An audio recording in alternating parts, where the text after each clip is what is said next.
Speak. Thank you, Honorable Deputy Chairman sir.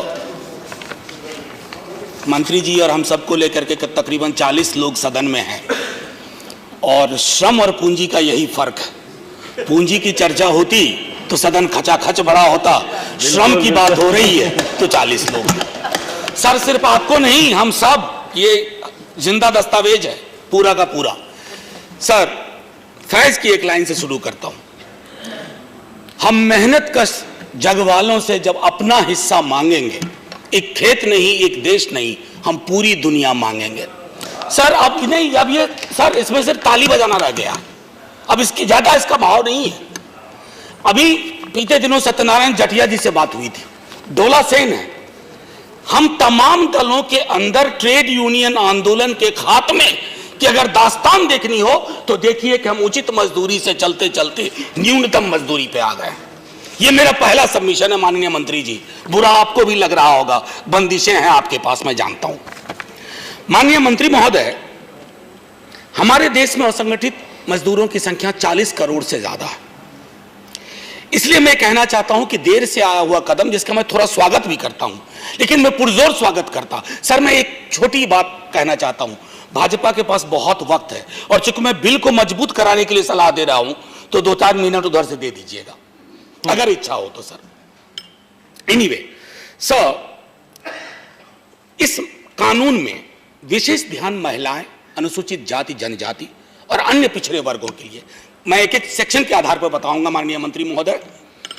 आर्थिक सर्वेक्षण के अनुसार 1/3 से ज्यादा लोगों को न्यूनतम मजदूरी नहीं मिली है गत वर्षों में, और आपके एडवाइजरी बोर्ड में सब होते हैं, बस श्रमिकों के प्रतिनिधित्व तो नहीं होते हैं, उनका प्रतिनिधित्व नहीं होता है।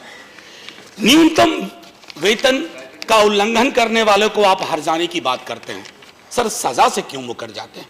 ये कौन सा डर पूंजी ने पैदा कर दिया हमें कि हम हर्जाने की बात करते हैं और इसको आपराधिक मामला बनाने की बात नहीं करते हैं? सर एक मजदूर को जब उसकी उचित मजदूरी नहीं मिलती, आप न्यूनतम कह लें, सर उसके घर में चूल्हा नहीं जलता है, उसके सपने तार तार होते हैं, उसका वजूद बिखर जाता है, लेकिन हाँ हमें क्या फर्क पड़ता है? सर पूंजी चला रही है इस देश को।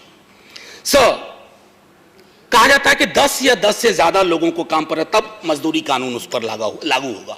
हम सब जानते हैं इसको कैसे वायलेट किया जाता है, हम सब जानते हैं। छोटे छोटे यूनिट बना करके 6, 5, 4 या कॉन्ट्रैक्ट सिस्टम के आधार पर या 10,000 रुपया 20,000 रुपया दे दिया और उसके बाद उसको घुमाते रहे, झारखंड से लेकर के बिहार, बिहार से उत्तर प्रदेश, बंधुआ मजदूर बन जाता है महोदय। बावजूद इसके कि हमारे पास bonded labour system abolition act 1976 से है, लेकिन इसका पूंजी निवेश की बात होती है। सर अपने राज्यों को न्यूनतम वेतन तय करने का अधिकार केंद्र राज्य दोनों को दिया है। मेरा मानना है कि सर पूंजी निवेश के कारण हर राज्य की अंदरूनी मंशा हो गई है कि पूंजी वही चल के जाती है दबे पांव जहां श्रम सस्ता मिल जाए, मुफ्त का मिल जाए तो और बढ़िया, सस्ता मिल जाए तो ये तय कर लेना। सर इस कानून के अध्याय 7 अनुच्छेद 5 में कहा जाता है निरीक्षक और फैसिलिटेटर, आपने एक शब्द उसमें जोड़ा है, और वो जो फैसिलिटेटर साहब हैं वो बिना अनुमति के जांच नहीं कर सकते। सर बिना अनुमति के जांच नहीं करेंगे। अभी तो कमाल की बात हो गई, मैं वायलेटर हूं, पोटेंशियल वायलेटर, मुझसे पहले आकर के मिल ले रहे हैं, तो क्या मैं कोई एविडेंस रखूंगा?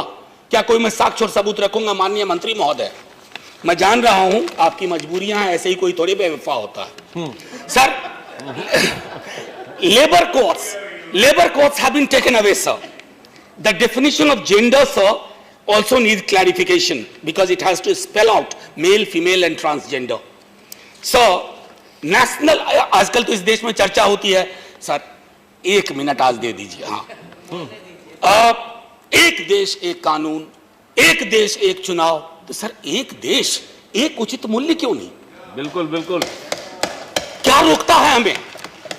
और सर आज पर क्लॉज 13 ऑफ द बिल जहां आप कहते हैं working hours 8, sir please insert not exceeding 8 hours, क्योंकि सर ये बड़े खतरनाक लोग हैं, अगर आप खुल करके नहीं लिखोगे ना तो वो बंद कर देंगे। तो मैं समझ रहा हूं एक तो वो sir, and code on wages 2009 does not include any measures to prohibit discrimination in employment, particularly of SC, ST, OBC, क्योंकि कास्ट बेस्ड डिस्क्रिमिनेशन में सर एक्सक्लूजन भी होता है। सर आखिरी टिप्पणी, सर मैं आखिरी टिप्पणी ये कहूंगा, मैं जानता हूं श्रम और पूंजी की लड़ाई में श्रम हार रहा है सर, लेकिन ये हमेशा नहीं हारेगा। असल में आंधी को ये गुमान कि बस एक शजर गिरा, उसे क्या पता कितने परिंदों का घर गिरा। शुक्रिया सर, धन्यवाद।